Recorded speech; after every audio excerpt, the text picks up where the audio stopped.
Bom, eu vou pedir para cada um falar um pouquinho do que vocês estudam, fazem, certo? Ai, Pedir ai, para falar até pode mais perto do Pode microfone. começar, Rosana. começar. Obrigada. Bom, eu estudo, né, muito sobre as plantas, os aromas, a fitoenergia da planta, os princípios ativos das plantas, né? É mais um xamanismo urbano, porque para mim ainda não dá para viver o xamanismo mesmo real na íntegra, né? Então eu trouxe para minha vida um pouco de algumas vivências que os próprios xamãs vivem. E ser xamã é ser seu próprio curador, né? Então eu me envolvendo com esses aromas, eu vi que eu poderia, me deu aquela vontade de trabalhar com as ervas, descobrir. Então eu passei a estudar, mas eu faço muito sobre o meu próprio cheiro, né, das coisas. Trabalho também com o tarô, cartas, mas não de forma divinatória. Eu trabalho de uma forma energética, trabalhando com os arquétipos e os símbolos, né? Uma tiragem vendo a energia através daqueles arquétipos. É como se fosse uma, uma, uma direção em que o cliente vem, chega e quer saber como ele está. Trabalho também com constelação sistêmica familiar, com a minha filha Rebeca, né? A gente constelação xamânica, porque tudo envolve o xamanismo. E trabalho com banhos, ervas e limpezas xamânicas, né? Limpezas energéticas, as pessoas estão depressivas ou passando por algum problema, e elas vêm a mim com esse intuito e eu vou fazer aquela limpeza. É como aquelas rezadeiras, aqueles rezos, né? Uhum. Dá aquele amparo, aquele cuidado, né? Então eu trabalho com isso. Ah, muito bom. Você, E eu? Ayrton. Bom, gente, eu sou o Ayrton, né? Músico, artista visual também. Acabo sendo mais conhecido, né, pelo meu trabalho musical. Sou um cara espiritualizado também, diria assim que desde a infância eu tenho algumas incursões, né, em diversas expressões assim da espiritualidade, né? Porque eu venho de uma família muito híbrida nesse sentido, né? É um mosaico muito grande, onde ali há católicos, né? Evangélicos, muita gente da Umbanda, inclusive minha falecida mãe. Do espiritismo também, né? Eu tenho um tio muito querido que é espírita. Então, assim, nessa coxa de retalhos, eu posso dizer até que eu fui, de certa maneira, bastante privilegiado, né? E como desde sempre também um trafeguei a área artística, né? Então a gente acaba conhecendo muitas pessoas, né? Então cada um também trazia esse background, né? E ia me levando para ali, para acolá, né? Então, nessa jornada assim muito muito plural, né? Eu pude ter diversas experiências, né? Mas ao contrário da nossa amiga, eu não trabalho com espiritualidade, né?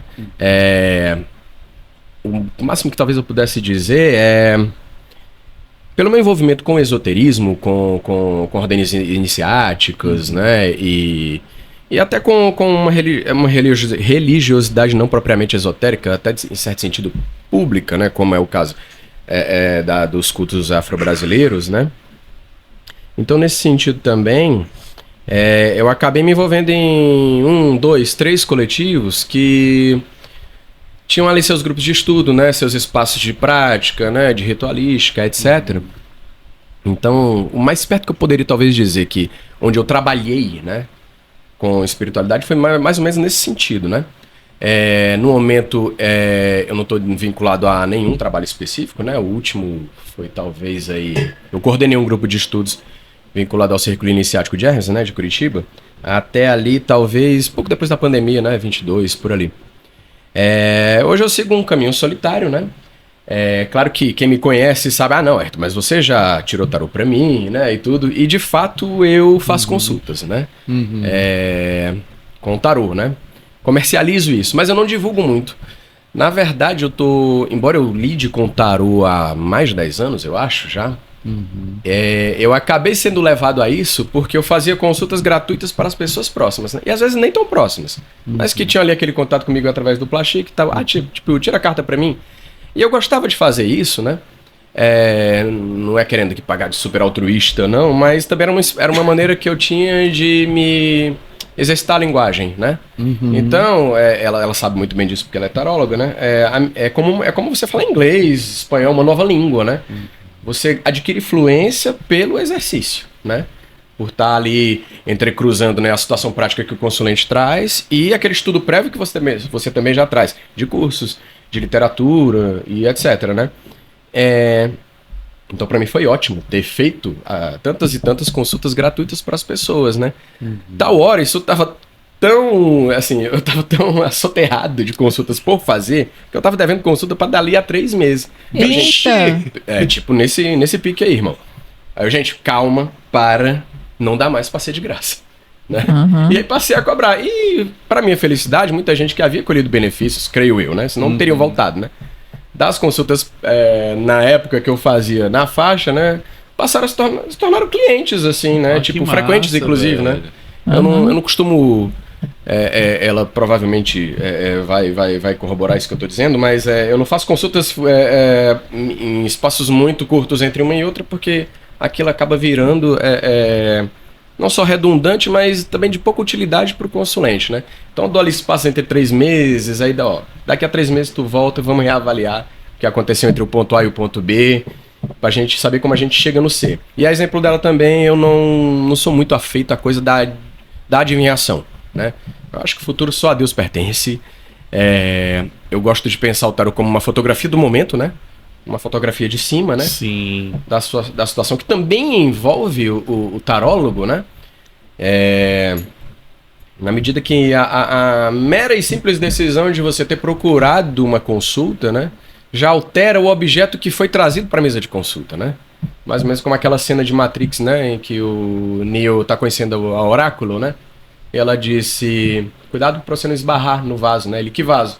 Aí ele esbarra e ele cai, né? Ela, desculpe, mas ela disse, bom, o ponto se eu não tivesse te dito, tu teria derrubado?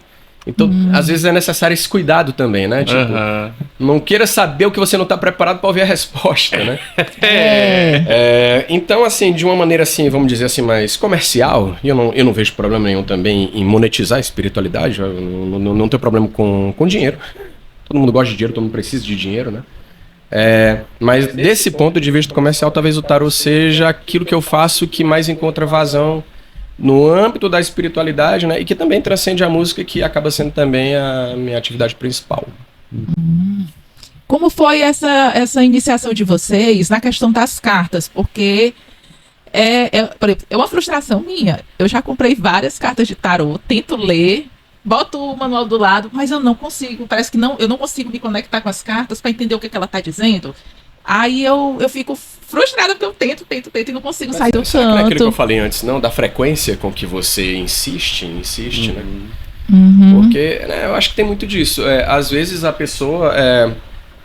porque assim, também, de início você vai realmente ter um travamento ali, penso eu, né? Não sei se você concorda.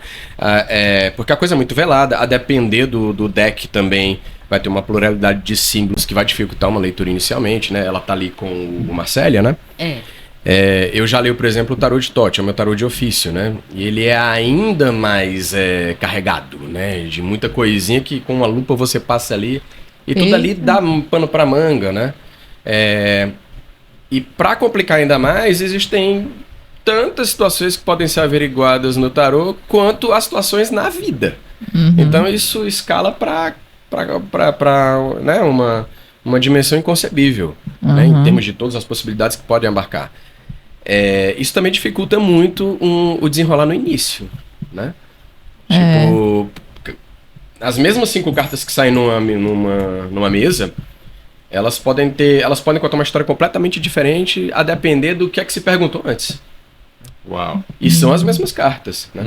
Então tem muito disso também. É uma coisa de insistência de se adquirir influência pela repetição. E erro, principalmente. Você vai fazer leituras erradas no começo também, né? E aí você vai quebrar a cara, tipo, não era por aquele lado que eu imaginava que o oráculo estivesse me jogando, né? Eu acredito também muito, Carol, que quando a gente pega qualquer coisa, trabalho terapêutico, né, que envolva símbolos ou dito misticismo, né? A gente tem que fazer um encontro primeiro consigo mesmo. Você tem que estar buscando algo, tem que estar de encontro com você, quem sabe quem você é, né? Para fixar, porque você não pode manusear algo se você não se conhece. Carl Gustav Jung usava com seus pacientes o tarô como forma daquele cliente que tinha dificuldade de expressar o que sentia, contar os seus sonhos, contar suas sensações. Então, se você não faz esse encontro com você, comigo aconteceu justamente isso. Eu sou uma eterna buscadora, né? Eu vivia buscando. Me aconteceram aquela morte xamânica que eu te falei da outra vez que eu vim aqui. Eu tive uma doença por muito prolongada por muito tempo. Eu tive uma síndrome do pânico. E eu fiquei em um estado que eu não conseguia fazer nada. Então, dali foi uma morte. Eu morri para aquilo que eu era e renasci para uma outra pessoa. E eu já estudava o espiritismo, a espiritualidade como um todo. Só que aquilo não me bastava. Era só um conhecimento. Quando esse pânico fez eu mergulhar dentro de mim e saber o que realmente eu buscava, quem eu era. Aí foi me chegando, por sincronicidade, coisas, né? Então as coisas vinham chegando, eu ia vendo, ia estudando. E tem muito da intuição, veja bem. O meu tarô é altamente intuitivo. Eu sei o que o mago representa, essa carta aqui. Ele está no tabuleiro com as suas ferramentas, com esse chapéu. Ele tem uma técnica aqui nessa figura que vale para todos, mas a interpretação de que cada pessoa tira, abstrai dele, é diferente. A sua percepção é diferente. Então, assim, quando a gente, antigamente, as bruxas eram tidas como mulheres, como bruxas, que eram queimadas, mas muitas foram queimadas e não eram bruxas. Nunca existiu bruxa no sentido da palavra. Bruxa má ou bruxa que cozinha no caldeirão, não existia. Do estereótipo, né? Existiam mulheres inteligentes que estudavam os ciclos lunares, estudavam as ervas, estudavam as figuras, estudavam o todo, se descobriam. Então, isso é muito perigoso. Não só, não digo nem cultura, é muito perigoso para o programa da humanidade. A humanidade quer que você burro, taxado, que siga um roteiro ali, que você não saia daquela Matrix, como ele falou do filme aí, Matrix, né? Que você não, ao se desenvolve, não tenha o autoconhecimento. Então, a intuição, por incrível que pareça, ela não vem do coração. Como muito, bota a mão no coração, eu tive, não. A intuição vem pelo olfato, pelo cheiro. Por isso que toda bruxa, nos desenhos da Disney, tudo, ela vem com o narigão. A intuição vem pelo sentir, né? Pelo sistema límbico que aciona memórias. A nossa ancestralidade é muito sabedora. Eu não falo só da ancestralidade de pai, mãe, avós. Eu falo de uma ancestralidade de vida, de nascimento de alma, de espírito, lá para trás, né? Do lembrar de quem somos, né? Então, isso é muito perigoso. Você lembrar que você tem poderes, lembrar que você tem intuição. É tanto que, eu vou dar um exemplo simples. Você se encontra, conhece uma pessoa e diz assim, aquela pessoa não me cheira bem. Não é? Não é pelo nariz, você diz, não me cheira bem, aquela situação não me cheira bem. Então, é por aí que vai tua intuição. Então, quando você olha, que você valoriza a sua intuição e seus sentidos, você passa a olhar. Como é que você vai perceber coisas que as pessoas dizem é sobrenatural? Tudo que é místico é sobrenatural. Porque é uma coisa que eu não olho. Pronto, tem aquela janela lá. Se eu não abrir aquela janela e olhar para o que tem atrás daquela janela, eu não vou saber, eu vou só julgar. Né? Então, se você não abre a janela, não vai lá, não procura saber, e atrás de todo o misticismo está a física quântica, né? Que é o autodescobrimento, que é a energia, que é o vácuo quântico, que é a materialização das coisas. Por que que eu tenho isso, por que que eu não tenho, por que que eu sou assim, por que que eu sou assado. Então envolve todo o enredo da humanidade, as religiões e tudo. É perca de tempo a gente procurar religião, é perca de tempo a gente buscar Jesus para salvar a gente. Jesus não salva, não salva. Isso é frustrante para alguns saber, que Jesus não salva. Ele é um modelo. É como uma seta. Você está numa trilha, eu viajei agora para o Amazonas, eu vi muitas plaquinhas na trilha, né? Cuidado com animais peçonhentos, isso. É um aviso. Então, Jesus é um arquétipo de para que você siga. Olha, eu Um exemplo a percorri seguir. esse caminho, sei como é, vai por aqui que vai dar bom. Uhum. Tu tá entendendo? E, no entanto, a gente fica parada, querendo que algo venha, e não usa os nossos poderes, os nossos sentidos. Né? Todo mundo é xamã, todo mundo é xamã. Todo mundo pode ser tarólogo, todo mundo pode ler carta, todo mundo pode trabalhar com erva, porque ninguém cura ninguém. O que eu faço aqui, que eu trouxe uma possibilidade de você sentir esse aroma, se sentir melhor, mas eu fiz, você também pode fazer. Uhum. Entendeu? Então funciona assim. A gente é criado numa consciência do todo, da criação. O todo é o oceano. Uhum. A gente está lá no oceano, um exemplo.